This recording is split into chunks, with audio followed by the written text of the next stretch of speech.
Don't make bad food at a family gathering. Timothy, just taking one bite of the meal and knocked the dish off the table onto the ground, his angry voice echoing throughout the room. All the relatives gathered there were taken aback and stared at him in shock. I've never seen anyone throw food like that. I'm sure everyone was feeling the same way. Hey, what are you doing? It's your fault, isn't it? Even though you're a housewife, you're making such lousy food at a time like this. Who could eat this? Timothy sneered disdainfully. I looked at him with pity and said, I didn't make it. What? He looked stunned and just lost for words. Now, this is the perfect chance. Don't miss the chance to fight back against him, who has oppressed me all along. I took a deep breath and composed myself. My name is Natalie Adriana, 32 years old. Until a year ago, I worked for a condominium management company, but I quit my job when I got married, and now I'm a full-time housewife. Without Timothy's strong insistence, I would have continued working, but he really wanted me to be a full-time housewife as his wife. I accepted his request and quit my job. Honestly, I wanted to work a little longer, but considering his income, I thought we could make a living without me working. He works for a major consulting firm. We met through work. As we both were people in charge of each company, we got to know each other, started dating, and eventually got married. Having worked for various consulting firms right after graduating from college, he was good at his job and was a smooth talker. I was impressed by his work and approached him from me. I didn't think he would pay attention to someone like me, who was ordinary in looks and ability, but to my surprise, he responded to my feelings. I was so happy that I couldn't stop talking things about him to my friends after we started dating. I guess they were feeling I was silly, but I believed without any doubt that I was at the peak of happiness. When we decided to get married just over a year into our relationship, I was in a state of complete euphoria, unaware of what disasters lay ahead. Listen, I'm busy with work on weekdays, so I'll only come home on weekends. Sorry, but that's how it's gonna be. He casually announced as he was watching TV in the living room, on the very night we received our marriage certificate at the city office. Having been excited for our happy married life, I was utterly shocked by his unexpected words. What do you mean? So, I'll only come home on Saturdays and Sundays. It'll help keep the excitement we had when we were lovers. It's a great idea, Hope. Well, but... What? You got a problem with that? No, I don't. I was honestly taken aback by his sudden proposal. Only coming home on weekends. Isn't that what they call a weekend marriage? It's strange to decide something so important all by himself. If he really wanted a weekend marriage, he should have at least mentioned it before we got married. Why did he have to declare it suddenly on the very day we received our marriage certificate? It's true that seeing each other less often might keep the excitement alive. But isn't it natural to want to be with the person you love all the time? My newlywed life was a big disappointment, and I felt more downcast than I had expected. He must have noticed my state, or maybe he was just trying to improve my mood, but he treated me unusually kindly that day. That night, we had our first night as a married couple, and as a result, I was able to temporarily forget about a weekend marriage, so maybe his plan worked successfully. Looking back now, his declaration at that time was just the beginning. I had no idea that I would experience even more difficult challenges than just a weekend marriage afterward. 2 months into our marriage, just as he had announced beforehand. He only came home on weekends. As a housewife, I wanted to cook dinner to my husband, who came home tired every day, but my enthusiasm quickly faded. Even on weekends when he came home, sometimes he would eat out by himself. So, he has hardly ever tasted anything I've made. I have been subtly suggesting for a while, asking should we stop this weekend marriage. But he has been pushing my opinions aside, saying arrogantly, you're just a housewife. How dare you go against me? As if he were the most important person in this household. It's true that I am a housewife, but that's what he wanted. I now realize that he made me quit my job could have control over our domestic life. He led me not to resist his orders by making me financially dependent on him. That must have been his plan all along. At night, when I got into bed, tears of frustration welled up. How did this come about? I just wanted to have a happy married life. It's too late to lament now. I have no choice but to patiently wait until he changes his mind. I felt like I had been thrown into a tunnel. I could not see the light at the end and was filled with anxiety. As we entered the 3rd month of our marriage, he started coming home only occasionally, even on weekends. This is not what we agreed upon. Is there any point in being married when we hardly ever see each other? Honey, can't we talk about our life together again? I mustered up the courage to ask him again on a Friday evening. Timothy smelled of alcohol. Maybe he had been drinking with his coworkers. At the same time, I smelled a sweet scent like jasmine filled the air. I was taken aback. No, it couldn't be. I've told you countless times already. I have no intention of coming back now. Even though he was drunk, he continued to assert his position as usual. But things have changed from our initial agreement. You said we'd spend weekends together. What about now? You don't come back on weekends anymore, do you? Besides, I wasn't really satisfied with it from the beginning. When I said that, his face turned red. I realized right away that he got upset. How many times do I have to tell you? I absolutely won't compromise. Seriously, why do you keep complaining so much? Maybe you should understand your place for once. His attitude had changed drastically from before we got married, and he didn't seem to care about me at all. That made me sad beyond anger. Why did he even bother marrying me? I couldn't bear it any longer, so when I heard the sound of Timothy, who retreated to his own room, got out from his room and entered the bath, I crawled out from my bed and sneaked into his room. I didn't want to do something like this, but I couldn't stand being at his mercy any longer. I desperately searched his room for evidence, hoping to find something. And then, for the next few months, we continued to practically live apart, just as before. I stopped saying anything to him, who hardly ever came home. There was something else that bothered me more, so I decided to live quietly for now. Then, one day, my phone received a call. It was from Timothy's mother. I hadn't seen her since I met her to meet his parents when we got married. I wondered what she wanted all of a sudden and picked up the phone. Hello? Natalie, it's me. Oh, hello. How are you doing?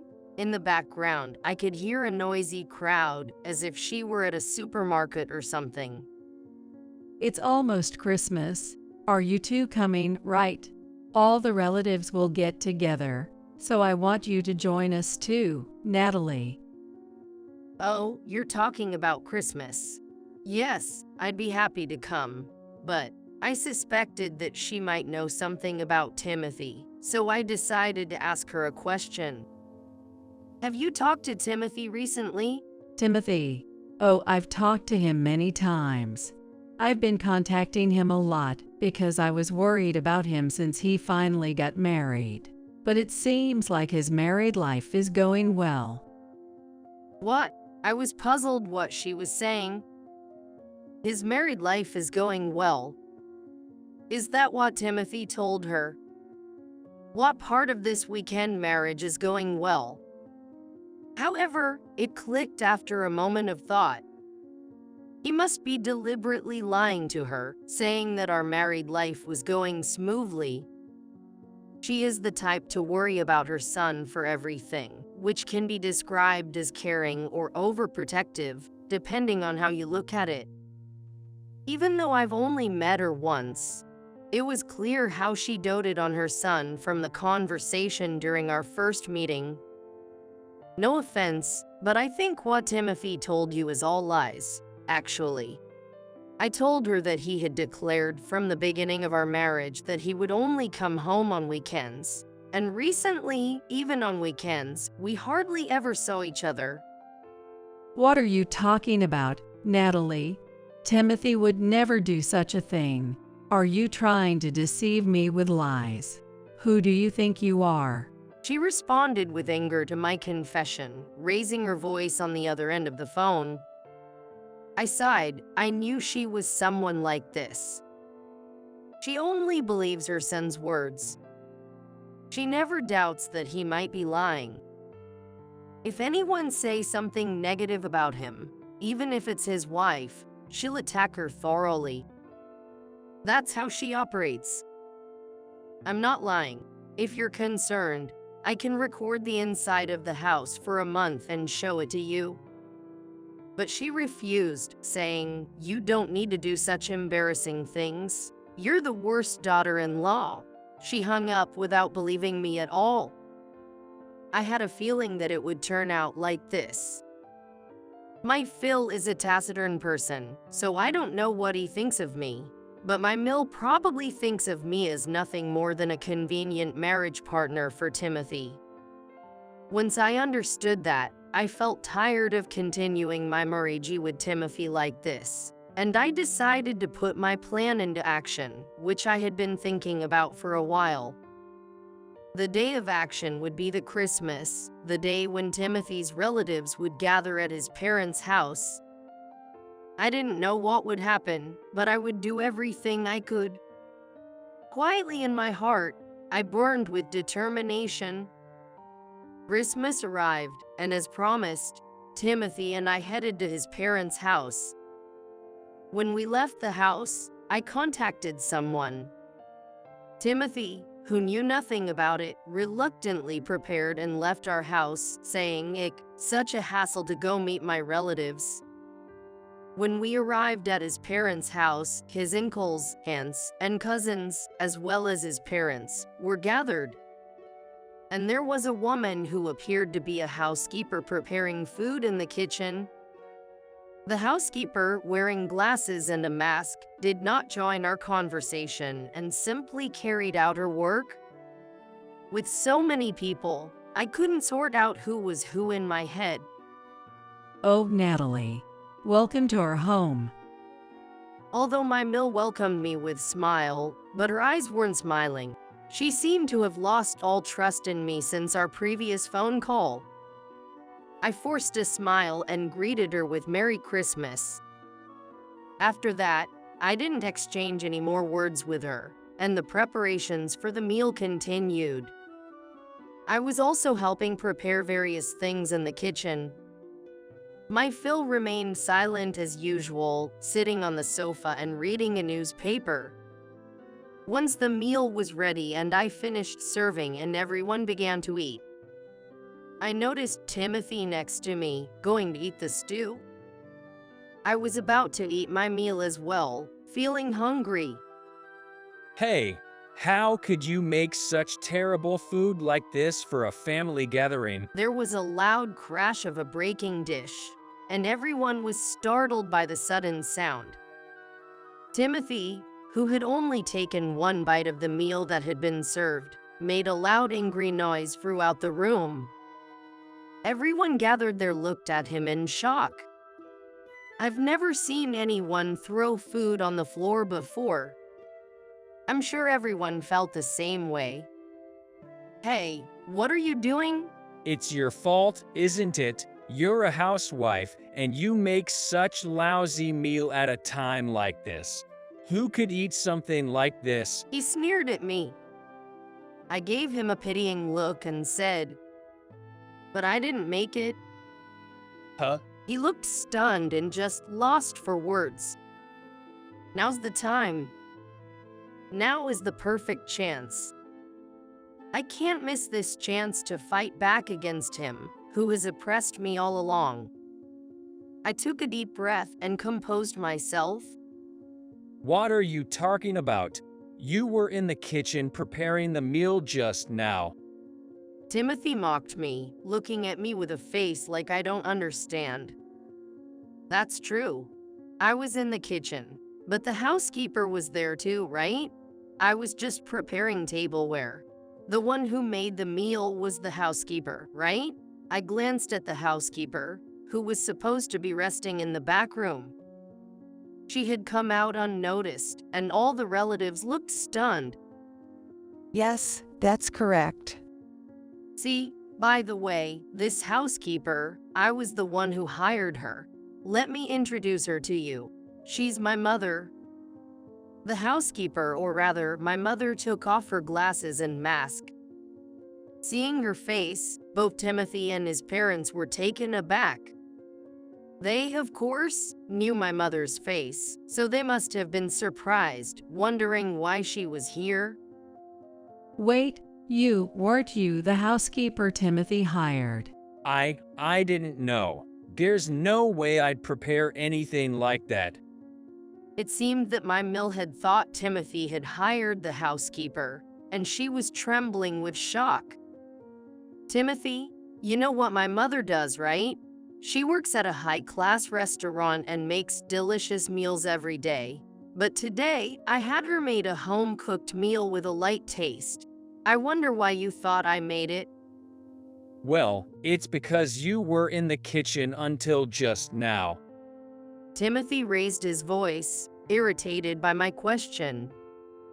Indeed, it might be natural to think that I, who had been in the kitchen, had prepared the meal with my mother. However, Timothy, who hardly ever ate my cooking, didn't know. My cooking is often strongly seasoned, unlike the meal my mother prepared today, which is lightly seasoned. I prefer strong flavors, so I use plenty of seasoning. That might be true, but the main reason is that you've hardly ever eaten my cooking. What? What does it mean? Everyone present, except for Timothy, looked at me with wide eyes, not understanding. Timothy turned pale and froze in shock. I had decided to reveal his dishonesty here and now. On the day Timothy and I received our marriage certification, he declared to me, "I won't come home on weekdays. We'll only spend time together on weekends. It's what they call a weekend marriage." He didn't mention anything like that before we got married. I was shocked. I couldn't accept it, but every time I tried to oppose or discuss it, he insisted on, "Don't defy me, you're just a housewife." He wouldn't listen to my opinion. As the truth of our married life unfolded one after another, the relatives looked shocked. Especially my mill yelled at me, as if she wanted to say not that lie again. That can't be true. Are you still saying such things? Timothy always reports to me that you guys are living happily together. Please don't embarrass us in front of our relatives like this. Seeing my mill, who always takes her son's side, raged with face like thunder on his behalf, I sighed, fed up. It's about time. It's about time to reveal that. Just as I steeled myself, clenching my fists tightly. "Timothy, are you here?" A voice of an unfamiliar woman came from the entrance, making all the relatives startled. At the same time as one relative said, "What's that?" the living room door opened, and a woman peered in. She was about 20 years old, wearing a short skirt, bright red nail polish, with glossy hair. She looked around at the many people in the living room, then opened her eyes wide and said, "Huh," in a dumbfounded voice. Timothy, what's going on? The woman, who called out Timothy in a sweet, cajoling tone, looked around in confusion, wondering what was happening.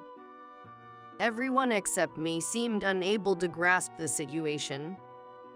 Myler, why are you here? Timothy's mistress, Mila, shrugged with an even more bewildered expression at Timothy's surprise. Why? Because you called me here. You said you wanted to introduce me to your parents as your fiancé. What? When did I ever say that? It was 2 weeks ago. Don't you remember? When she showed Timothy the message exchange between them, he was taken aback. I never sent this. Huh? Then who sent it? As the two of them argued with each other, I took a step forward. "Nice to meet you. I'm Timothy's wife. I'm the one who invited you here today. I'm sorry, Timothy, but I sent the message without telling you." What? What? Both of them were dumbfounded at the same time. Yes. In fact, ever since I received a phone call from my mill inviting us for Christmas, I had been waiting for the right moment to strike back at Timothy. And 2 weeks ago, while he was taking a bath late at night, I sneaked out of the bedroom and grabbed his smartphone. Seeing his frequent contact with Mila, it was obvious she was his mistress. To catch Timothy and Mila red-handed, I had lied and lured her here today. The relatives who heard our conversation began to buzz. My in-laws' faces turned pale. I had a feeling something was strange. Why did he start living a life where he only comes home on weekends right after marrying me? I wondered if there was any point in getting married if we hardly ever saw each other, even though we were married. I thought if he really loved me, he wouldn't live like this. That's because I'm busy with work. I've told you many times. Even at this point, he still tried to resist. I sighed deeply, fed up with him. Work? Well, at first, I believed that. But then, when you came home at night, I smelled like perfume on you. I thought there was something fishy and decided to investigate. What? What do you mean by investigate? He suddenly started to shiver. I took out the infidelity investigation report from the detective agency that I had hidden in my bag and thrust it in front of Timothy and the woman. I had suspected his infidelity and had recently hired a detective agency to investigate. The evidence of his infidelity was quickly found, and that's how I had gathered a large amount of evidence. The relationship started 5 years ago. At that time, Mila was only 15 years old. You picked her up on the street and started dating her. But of course, you couldn't marry a child like her. Besides, she is currently working for a hostess club. So, you didn't think your parents would approve. But you had felt pressured by your parents to get married soon. So, you caught a safe woman like me and got married to shut them up. And then, you continued the relationship with her in secret.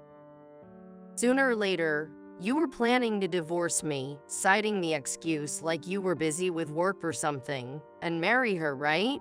I exposed their infidelity by piecing together the information I had learned from the detective agency's report and the contents of Timothy and Mila's messages. What are you talking about? Timothy would never. My mill, who was trying to support Timothy, seemed unable to say anything more in the face of the evidence I presented and felt deflated in defeat. Timothy and Mila looked at each other, trembling. Then Timothy spoke up. This is unfair. You're using such dirty tactics to discredit us. That's despicable. His words filled me with so much anger that I felt like my blood vessels were about to burst. And I yelled, "Unfair? What are you talking about? The unfair one is you, who, right after marrying me, stopped coming home on weekdays. You approached me while you had someone else, used me, and now blamed me while shutting your eyes to what you did to me. You've been just waiting for me to get fed up and initiate a divorce, weren't you? But too bad. Of course, I'll divorce you, but you'll pay alimony properly. And you too, Mila?" I glared at Timothy and Mila with the most intimidating look I've ever given.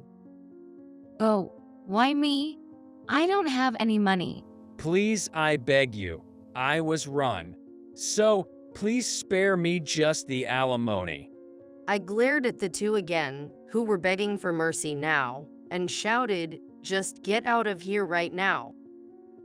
They, upon hearing my scream, finally let out a cry and left the house. I apologize for the disturbance, everyone. As I stood tall and apologized sincerely, a collective sigh escaped from among the relatives. Everyone was stunned by Timothy's actions, at a loss for words. Natalie, I don't know what to say. My Mill, who had believed Timothy and criticized me, looked awkward as she looked down. I left my in-laws' house together with my mother, who had been pretending to be a housekeeper. I probably won't be coming to this house again. Thus, my one-year marriage life that I had been plagued by Timothy had come to an end. A few days later, I began the divorce proceedings with Timothy. I would be officially single again.